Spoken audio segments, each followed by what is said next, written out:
Le 11 mars 1812 est une date gravée dans la mémoire collective des Juifs de Prusse. Ce jour-là, le roi Frédéric Guillaume III promulgua l'édit d'émancipation accordant aux Juifs du royaume une série de droits dont ils étaient jusqu'alors privés.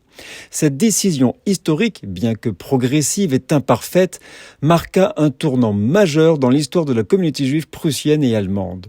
Avant 1812, les Juifs de Prusse étaient soumis à de nombreuses restrictions. Ils ne pouvaient ni posséder de terre, ni accéder à certains métiers, ni même vivre dans certaines villes. Ils étaient également contraints de payer des impôts spéciaux et de porter des vêtements distinctifs. Cependant, les Lumières et les bouleversements révolutionnaires de la fin du XVIIIe siècle avaient fait naître de nouvelles idées sur la tolérance et l'égalité. Des intellectuels comme Moses Mendelssohn plaidaient pour l'émancipation des Juifs, arguant qu'ils étaient des citoyens à part entière et qu'ils méritaient les mêmes droits que les autres.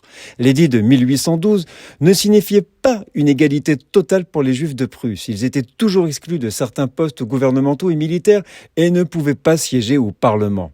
De plus, l'édit imposait aux Juifs des obligations spécifiques comme le service militaire obligatoire. Malgré ses limites, l'édit d'émancipation représentait un progrès considérable. Il accordait aux Juifs la liberté de mouvement, le droit de posséder des biens et d'accéder à l'éducation.